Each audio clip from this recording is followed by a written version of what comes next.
السلام علیکم خوږو کتونکو اوریدونکو تت رنګونه زه ډاکټر خالد فاروق د پاکستان نه او ډاکټر نصیر خټک د جرمني نه تاسو سره یو ځل بیا په یو ډېر اهم موضوع خبرې کوونکی یو او هغه موضوع د روژې په حواله باندې ده. خوږو کتونکو اوریدونکو روژه عبادت ته نه چې دا یو موږ د سوشل پرشر یا د دباو په تحت باندې یو عمل کوونکی یو. که تاسو فکر کړئ الله تعالی په قرآن مجید کې هم فرمایلی دي د روژې د فرضیت د خبرې نه وروستو چې اعوذ بالله من الشیطان الرجیم بسم الله الرحمن الرحیم فمن كان منكم مريضا او على سفر فعدة من ايام اخر يريد الله بكم اليسر ولا يريد بكم العسر. تاسو چې څوک بیمار وي یا په سفر کې نو هغه خپل روژې چې دي هغه د نور ورځو نه پوره کوي، یعنی په دغه وخت کې تاسو روژې وخورئ نو هغه بیا وروسته پوره کولی شئ، وروسته یې ونیسئ او الله تعالی ستاسو لپاره اساني پیدا کوي، اساني خوښي او ستاسو لپاره تنګي نه خوښي. یعنی الله تعالی چې دی هغه د روژه چې فرض کړې ده نو دا د خپل انسانانو لپاره چې کوم په سهولت کې هغه نیوي شي نو به ونیسي، که فرض که مریضي یا په سفر کې نو دی خوړی شي. خو زمونږ په معاشره کې په پښتنه معاشره کې خاص کر داسې ښکاري لکه روژې چې دا مونږه د عبادت کم او د یو سوشل پرشر د یو معاشرتي دباو اثر زیات کړو. او که تاسو فکر کړئ په دې روژو کې خصوصا زموږ په پښتنو کې رویې بدلې شي، ډېر عجیبه صورتحال پیدا شي، سختی پیدا شي، سترګې سلور شي، تجسس شروع شي، نو دا زموږ د معاشرې یو داسې تصویر دی، یو داسې مخ دی چې هغې ډېر خلک په تکلیف کې کړی دی. او بیا خاص کر هغه خلک چې یا مریضان دي یا په سفر کې نو هغه د یو ډېر ضرورت باوجود هم هغه نه خوراک څښاک کولی شي، نه روژه ماتولی شي، نه د خلکو د مخې سودا اغستلی شي. ایون دا چې ما داسې خلک هم ولیدل چې خپلو بچو ته هم چې په ګاډي کې ورسره ناست دي یا چېرته په کور کې هغو ته د ورځې هغه څیز نشي اغستی چې هغه سمدستي خوړلی کېږي، لکه جوس شو، آیس کریم شو یا داسې نور څیزونه. ځکه چې خلکو په زړه کې دا یره وي چې دا خلک به راته ووایي چې روژه خوري، روژه خور دی. ډاکټر صاحب تاسو څه خیال دی او څه نظر دی، څه ګڼئ په دې حواله باندې زموږ په محترم معاشره کې دا رویو د بدلون ولې راځي؟ په نورو معاشرو کې په مختلفو ملکونو کې په عرب کنټریز کې یا په یورپ کې هم بلا مسلمانان ژوند کوي، هلته څه صورتحال دی او زموږ د کلو صورتحال داسې ولې دی؟ تاسو زموږ کتونکو اورېدونکو ته څه ویل غواړئ په دې حواله؟ ډاکټر صاحب وعلیکم السلام، ډیره مننه او تاسو ته او تاسو زموږ ټولو کتونکو اوریدونکو ته ټولو ته سلامونه، احترامات. تاسو چې د کوم آیت ووی لکه دا ډیر لکه د دې فلسفي چې کومه ده هغه بالکل ښکاره ده او ډیره زیاته جوته ده، خو لکه زه نه پوهېږم چې یاره دا زموږ په دې معاشره کې داسې څنګه دومره زیات راننوتې دی د تاسو چې کومه خبره وکړه د تنګۍ والا. ځکه چې کیدای شي دا چې کوم په دې 80s کې د ضیاء الحق په ټیم کې دغه احترام رمضان آرډیننس یا دغه ټایپ څیزونه په ایون دې نه مخکې هم لکه دا رمضان آرډیننس، احترام رمضان آرډیننس چې کوم دی دا خو صرف په پښتنو کې نه و کنه، دا خو ټول پاکستان کې و. خو زمونږ په پښتنو کې دا څیز ډېر زیات د معاشرې کې رانوتی دی. تاسو چې څنګه ووایئ چې یاره هېچا ته څوک څیز نشي اخیستی، زما خپله دا خیال دی چې دا زمونږ په دې معاشره کې چې کوم زمونږ مولیان صاحبان دي لکه د دې خلکو هم پکې ډېر غټ کردار دی، دا رویې انکریج شوي دي، دا رویې جوړې شوي دي. زه به تاسو ته یو ډېر غټ مثال درکړم. یو ډېره مشهوره ویډیو ده په دې د زموږ پښتنو یو ډېر غټ عالم دی او ډېر مقبول عالم دی مولانا بجلیګر صاحب. هغه وایي چې ماته یو سړی راغی او ماته یې وایي چې یاره طبیعت مې ښه نه وي او ډاکټر هم راته ویلي دي چې یاره روژې مه ساته.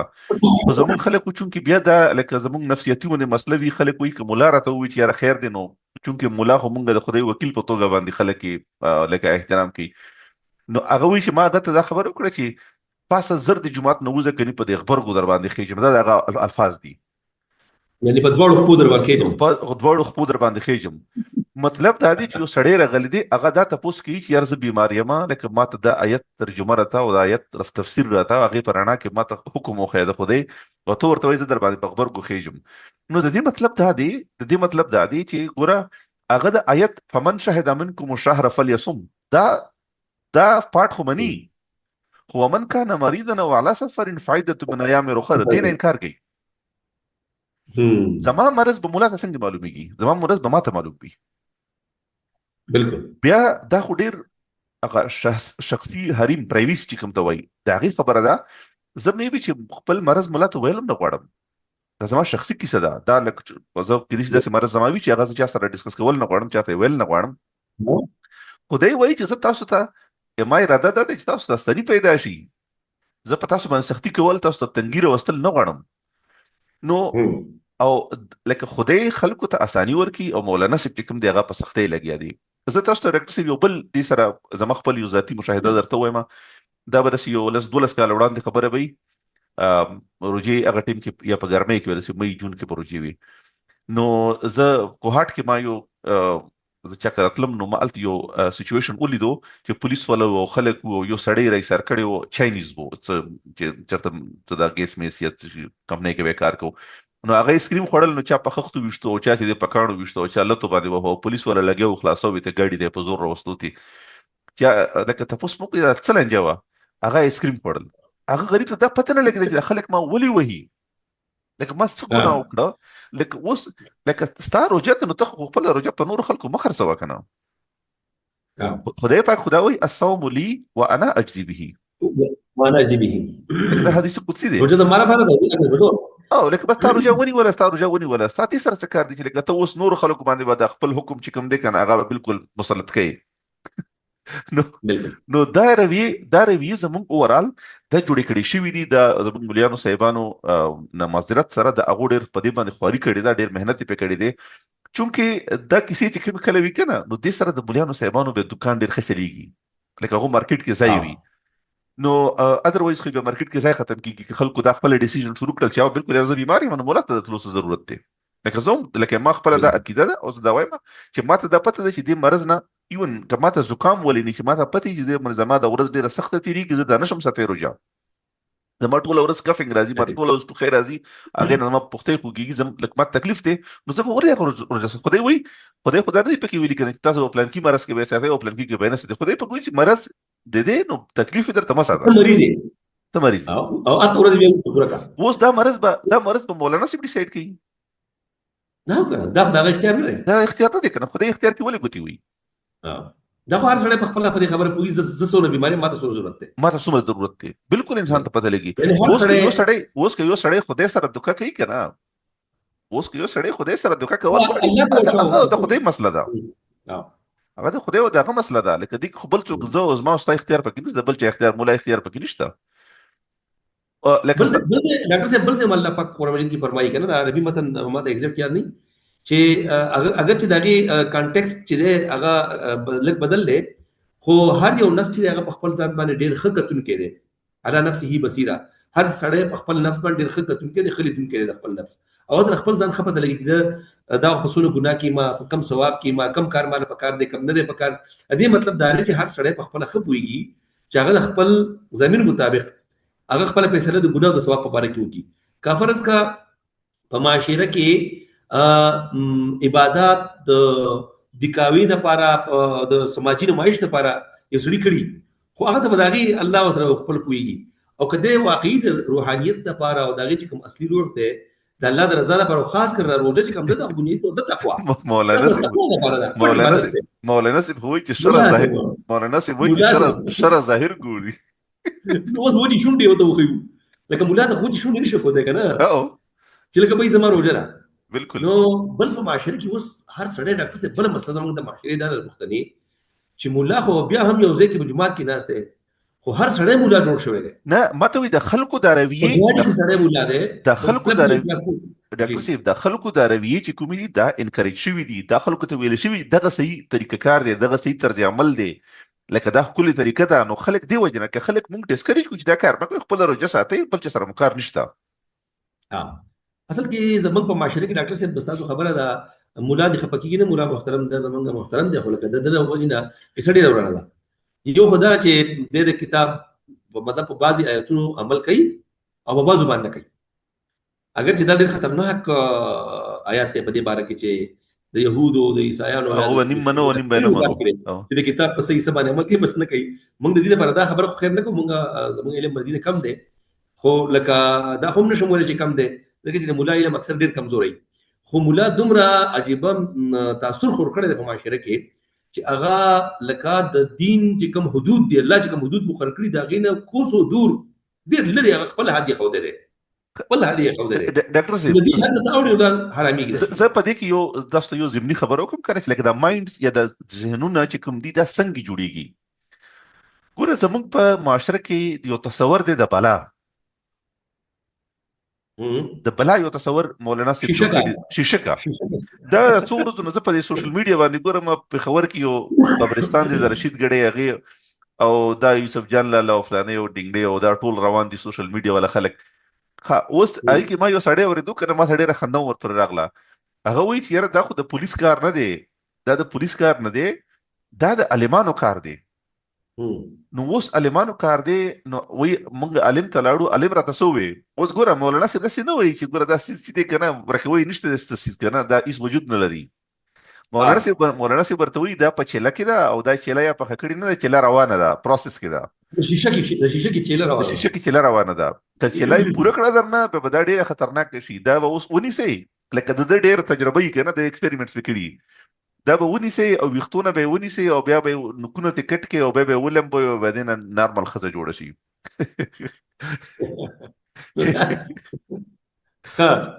دې سره زه یو بله خبره چې دا یو لکه دا چونکې دا کنسپټ الریډي موجود دی که نه اوس دا کنسپټ مس یوز کېږي. اوس دغه قبرستان کې به هر څوک وي غل به وي پوډري به وي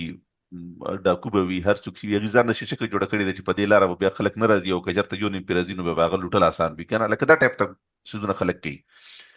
دا یو ډېره مشهوره واقعه وه په اماراتو کې د الین او د ابوظبي په منځ کې لکه موږ خو به اورېدلې ده صرف د اورېدو کیسه ده نو دا چېرته 80s 90s کې دا کیسه ده. نو هلته د اماراتو صحرا ده منځ کې نو هغه ټایم کې سړک هم دومره ډېرې ښایسته نه وې جوړې نو شپې به په دې الین او د ابوظبي په منځ کې سړک باندې به هغه شیشه کراوته او ګاډي ته به لاس ورکو نارمل ښځه به وه خو چې ګاډي کې به کېناسته نو بیا به شیشه جوړه شوه بیا به یې په لاسونو غټ غټ ویښته وشول او غاښونه او د ویښته به یې چینج شول. نو بیا یو کس و لکه اورېدو کیسه ده چې د وزیرستان و هغه وایي چې دا ښځې پسې به زه ورځم که نه نو هغه ټکسي چلو هغه ورپسې لاړو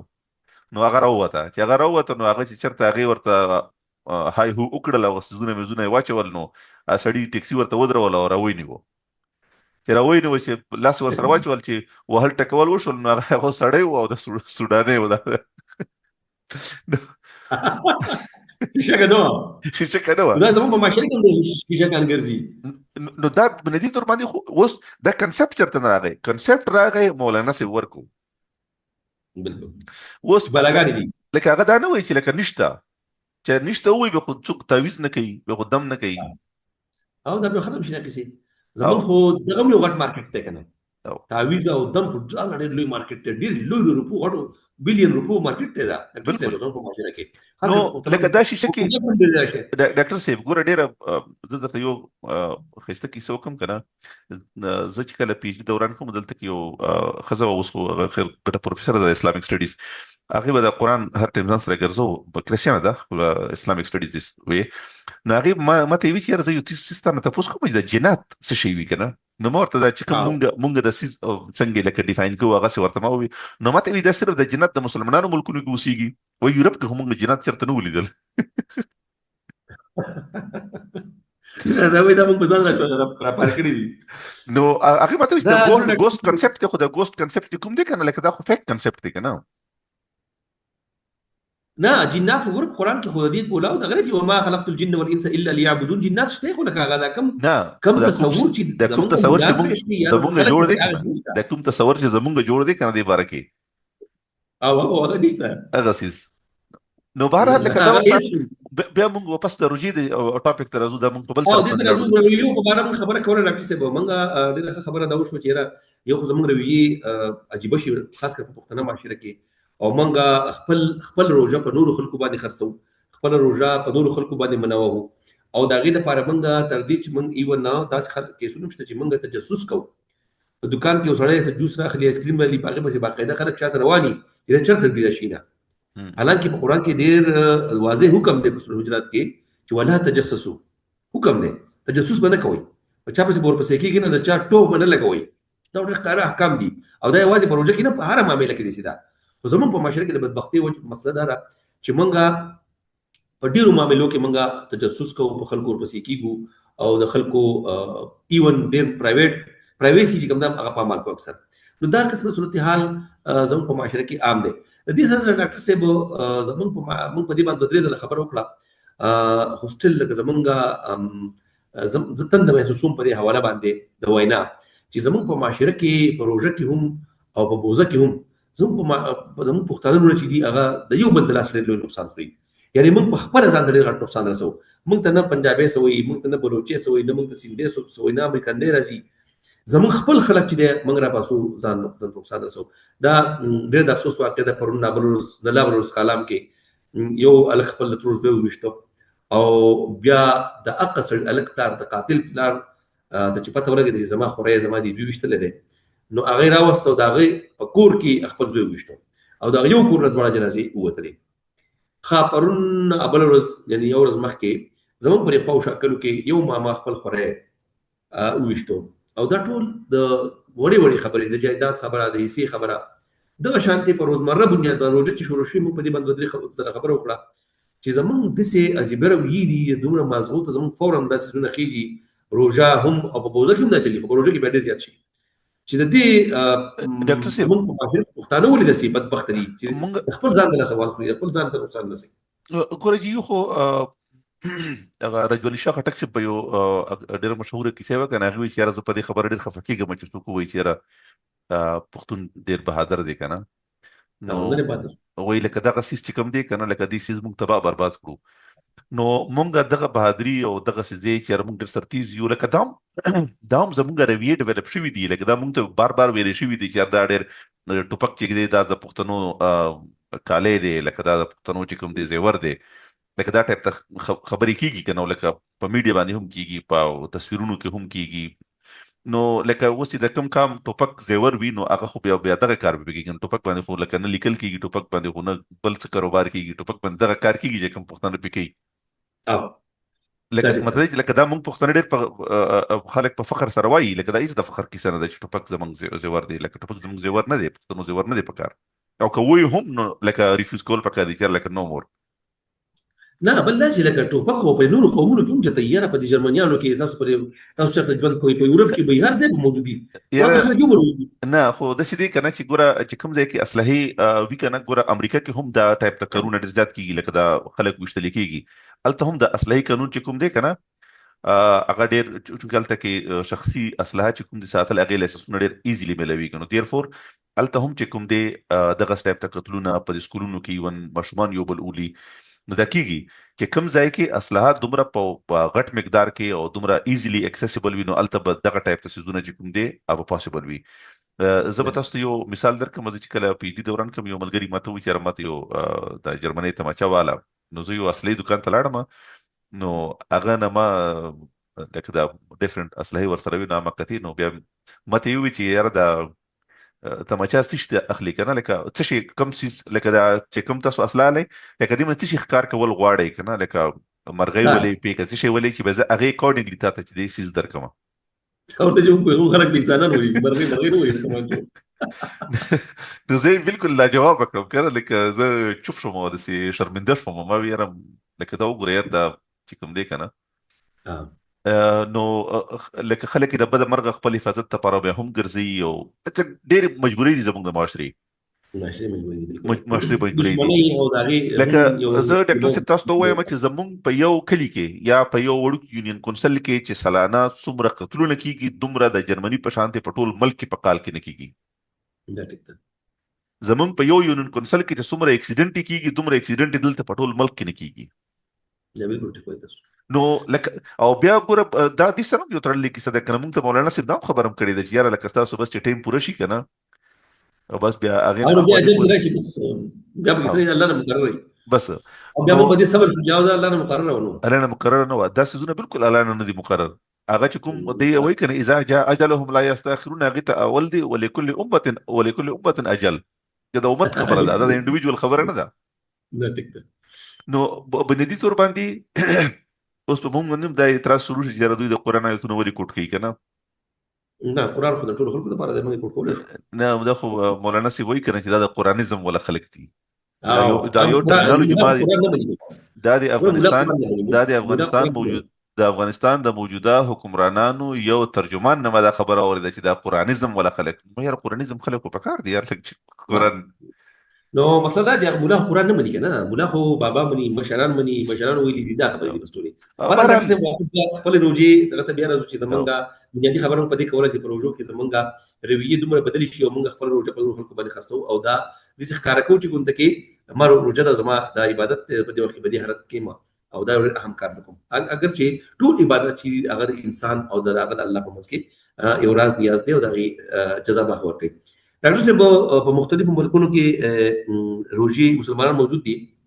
زمونږ اوریدونکو کتونکو دا مورد غواړي زمونږ د معاشري خواو ته پته ده خو د یورپي معاشرې څه صورتحال دی د روژو هلته کې ظاهره خبر ده هلته به څه مسلمانان لکه پاکستاني پښتانه نه خو د نورو ملکونو خلک خو به وي هلته چې د هغو هلته کې سره وي او چینجز څه راځي په خرویو کې راځي هغوی ته خلک ځي که نه ځي نه کارونو ته خو خلک ځي لکه دلته کې خو لکه څنګه چې روټین وي چې ځکه کله په اماراتو کې هم لکه عربو ملکونو کې خو روژې کې روټین لکه وختي شروع کېږي او وختي ختمېږي افس کار خو لکه دلته کې خو چونکې روټین څنګه چې دی لکه سهار نه ماښام پورې څنګه لکه روټین ورځې وي لکه هغې کې هېڅ دغه نشته لکه کمې زیاتې پکې نه کېږي که خپلې چوټیانې دي هغه خلک اوکې که نور چې دی که نه پته چې خپل ورکینګ اورز به پوره کوي هغې کې ایون په سکولونو کې هم چې کوم دی یو خبره ده چې ایون زموږ د دلته کې د ماشومانو باره کې لکه دا په سکولونو نوم کمپلینټ راځي د مسلمانانو ماشومانو باره کې چې هغه د نورو ماشومانو باندې اعتراض کوي چې زموږ روژه ده نو تاسو ولې خورئ لکه هلته هم دا چل دا چل شته چې روژه تاسو به خوراک نه کوئ نو لکه نورو خلکو باندې نان مسلم باندې هم پابندي لګول غواړي ښه د حکومتونو د طرف نه څه دغه یي دا مطلب سپیشل ریلیکسیشن روزدارو ته یا د ټول بس د روټین معاملات دي سهار نه ماښام څنګه چلیږي خو دلته دا یو خبره ډاکټر صاحب چې کوم لکه دا غټ سیټیز دي نو هغه کلیکټیو روژه ماتې چې هغې ته لکه د سیټي مییر او لکه دا خلک ملک راځي بیا لکه په دې غټو سیټیز کې ایون لکه دا غټ غټ لایټونه هم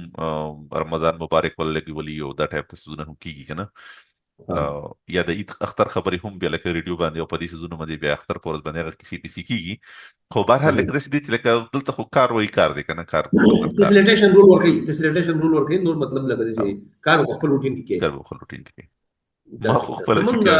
ما خو خپله چټیانې اخیستې نه ټیک ده لکه مطلب دا ستاسو اختیار دی یو سړی لکه کار کوي او ته روژه انجوای کول غواړې د عبادتي تلاوت کول غواړې نور انفرادي عبادت دي په دې کې نه کول غواړي نو هغه ته انجوای کولو دپاره او ښه ټیک ټاک کولو دپاره ته چوټي اخیستی شي خو دا ورځې به وروسته پوره کوې چوټي مینز چوټي ډزنټ مین چې دا د ما پریښې وي دا ما روژې ته پریښې وي زمونږ خلک څه کوي زمونږ خلک سرکاري ډیوټي پرېږدي او لاړ شي چیلې له څلوېښتو ورځو له یا څلور میاشتو ته تبلیغ ته لاړ شي فرض ډیوټي پرېږدي او نفل عبادت ته لاړ شي او دا لکه خلک باقاعده ګڼي چې دا مونږ ټیک ټاک کار کوو بهرحال ډاکټر صاحب زمونږ د پروګرام وخت خو پوره وشو تقریبا روژه هم ده زمونږ کتونکي اردونکو سره هم وخت لګي بهرحال مونږ خپل پروګرام راغونډو که څه بنیادي خبر آخري پیغام هم تاسو ورکړئ ډاکټر صاحب زما آخري پیغام دا دی چې مونږ ته په خپل روژه باندې فوکس کول پکار دي خپل روژه باندې مونږ ته مرتکز کېدل پکار دي چې هغه مونږ په صحیح طریقه ونیسو نه کې د نورو خلکو روژو پسې وګرځو لکه دا میسج پکار دی نور چې کوم خلک دي لکه فار ایگزامپل مثال په توګه زمونږ خپل ماشومان دي نو هغه خو مونږ خپل هم ډیسیژن کوي شو هغه سره کېنستی شو هغه بیمار دی نه دی ایون زه خو خپل ماشومان هم لکه زما ماشومان کله چې دغه ته سکول ته ځي نو زه هغه ته دا خبره کوم چې ګوره کله بیماران وي لکه زما د یو ماشوم څو ورځې وړاندې ډېر زیات ټوخېدو نو هغه ته ما وایي چې دا ته په سکول کې نشي کلاس کې ته دا ټوله ورځ نشي افورډ کولی نو هغه انسست کوله چې زه روژه نیسم ورته نه لکه ته مه نیسه ته به ګرم ډرنکس راته پکار وي لکه ته دا ټول ورځ لکه دا ته نشي ته سکول ورځ نشي تېرولی نو لکه دا مونږ ته پکار دي چې لکه دا مونږ دغه ډیسیژن چې کوم دي په امپوز کوو نه خلکو باندې او دا میسج مونږه پریکټیکلی کنوی کو خپل روان نسل ته چې ګوره د دې آیات مقصد دا دی دا آیات باندې پوه کو چې ګوره لکه دا داسې نه چې ته به لازما چې ټول خلکو روژه ستا به هم روژه وي که فرق ته مستی نو ته روژه خوړی شي وروسته بیا ونیسه ټیک دی خوږو کتونکو اورېدونکو زمونږ د پروګرام وخت پوره دی امید دی چې کم خبرې او ستاسو زموږ په منځ کې وشوې نو دا د اصلاح خبرې دي. دا د دې پروګرام مقصد هم دا دی چې موږ هغه کارونه چې موږ په خپل منځ کې په خپل اصلاح کولی شو، په خپل عزت کولی شو، خپل چمګاوند، خپل خپلوان او خپل چاپېریال په کولی شو. نو دا پروګرام بنیادی مقصد د تترنګونو دا دی. تاسو تترنګونه چینل سبسکرایب کړئ او خپل کمنټس موږ ته راکړئ او زموږ رهنمایي وکړئ. مننه، خوشاله او آباد اوسئ. ډیره مننه او خدای پامان.